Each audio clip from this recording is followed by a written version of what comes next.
Madison, Wisconsin joins an unfortunately growing list of cities with officer-involved shooting fatalities. Friday night shootings shocked this city, but now the reality of it is setting in, and residents, white and black, have to decide how to react. So far, demonstrations have been peaceful, thanks in part to city and civic leaders. The president and CEO of the Boys and Girls Club of Dane County, Michael Johnson, and Madison's Police Chief Mike Koval joining us today. Thanks for being with us. Welcome to both of you. Thank you. Should be better circumstances. But Chief, today in your blog, you apologized. Why was that important for you to do? I think as a gesture of all that is human, it has to start from the heart, and it has to resonate that you have to say you're sorry before you can move towards reconciliation and healing. So that has to start from us. We're sorry that there was a life lost, a young life, a life filled with potential. And to that extent, we have to be loud about that. We have to repeat it often so that nothing gets confused with that bottom line message. Michael, what did that mean to the African American community? I think that we need to show empathy. In this community, we lost a young life, and I think this community needs to understand. Everybody wants to understand, but they don't, or everybody wants to be understood, but they don't want to understand.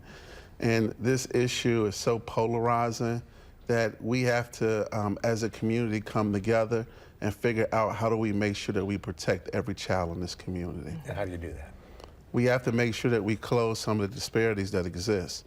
So when you look at the racial achievement gap, when you look at the unemployment gap in this city, when you look at, I visited Dane County Jail the other day, and when you see that 44% of the inmates that's housed there are African American, that's an issue for our community.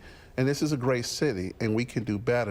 And when we have one population of individuals not doing well in our city, it brings down the entire city of Madison. The investigation has just begun, and there are so many details about what happened that we don't even know yet. But it feels like there has been a little bit of a rush to judgment on both sides, frankly, about what transpired here. And how do we discern the truth, Chief Koval, in that environment? Well, I think it bears that all of us have to be patient and make sure that the facts are fully vetted, that all of those witnesses that are out there who may come forward, or technology loads from cell phones or fixed cameras, forensics, let it all come to bear so that the truest, most complete picture can be found.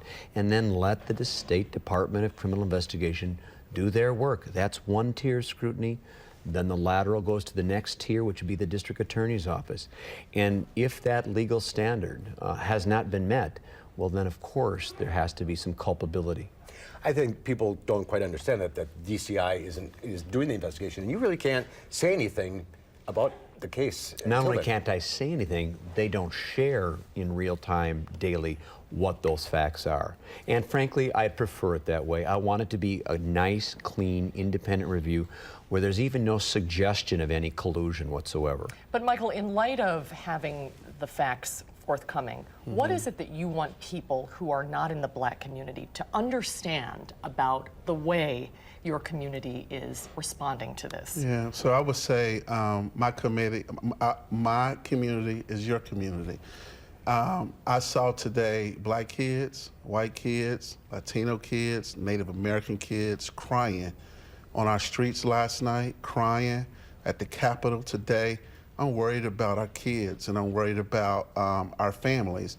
And so I think those who may not understand why people feel that way, go sit down and have a conversation with somebody, and don't be quick to blow people off.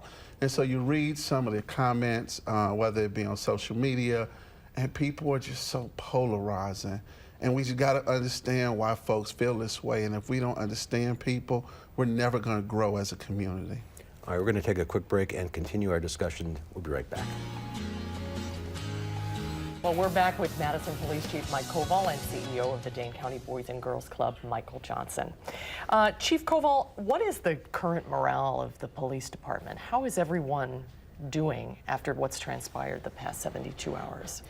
Well, there's been an awful lot of 12-hour shifts, and of course, what people, like Michael said, is that when people assume community, that doesn't mean that we're compartmentalized. We're part of that seamless fabric in the sense that Our kids are going to school with your kids. We're shopping the same places. We're going to the same churches. We're traveling the same roads. So in a way, you too feel sort of detached or marginalized. And we need to be more inclusive in understanding that the police are the community are the police, as much as you made that reference. And in that sense, I think there's also a measure of apprehension. Can we do better in terms of not falling prey to the same narratives we've seen out of Ferguson, for example? I was going to add, a lot of people are comparing the Sure. two, but this is not Ferguson, Missouri. Oh, Yeah. Thanks in part to people like you guys. Yeah, both of you, I wanted yeah. to make that clear to the national press who are not from this community, that they kept referring to that. This is a better city. We have a better police chief, a better police department. Our nonprofit leaders and government leaders work together. Our city, for the most part, is culturally competent. So if you look at what's going on now, you don't see burning cars, you don't see people looting. People are speaking up, and that's what this city represents. And I'm proud the way our kids in this community has responded so far. You feel the same way, Chief? I do. I mean, when you have people that are willing to extend their hands across the aisle, as Michael has, as a prominent leader in this community, and is saying, come with me and I will give you a measure of showing how he actually basically run cover for me in a number of instances, just to basically say, let the man speak, give him an opportunity. I think if you let him speak, he will show that there's a measure, I hope, of authenticity behind his words. But for his willingness to frankly shoulder a lot of responsibility in taking on that. That's a risk of sorts to many people, and I'm deeply grateful for it. Yeah, but at the same time, you know, I represent a lot of black boys that come into the Boys and Girls Club. And as one of many African-American leaders in this community, we got to make sure that the police department in this community respond accordingly to any issue that take place. And I'm just concerned about our kids went back to school, so we've had some conversations with the school superintendent. I'm concerned about when kids go home, how do we make sure that once all of the TV crews go away, that we support our kids next week and the months and the weeks after. There's some healing to do here. Absolutely. Yeah. And that's where we go from here, healing. Well, I think healing comes with the dialogue continuing to move forward and allowing people the room to express that anger, resentment, and their concerns about what has or hasn't happened with this police department. And we understand that, and we want to facilitate that. That's a part of healing as well. Michael will give you the final word. What are your final thoughts? I just want to ask that this community show love and not show hate, and get to know someone, and again, be willing to understand other people's perspective, and let's move collectively together as a community. Thank you both for being here today, and Thank you. keep up the good work. Thank you. Thank you. Good to see you both. Thank you so much. We'll be right back.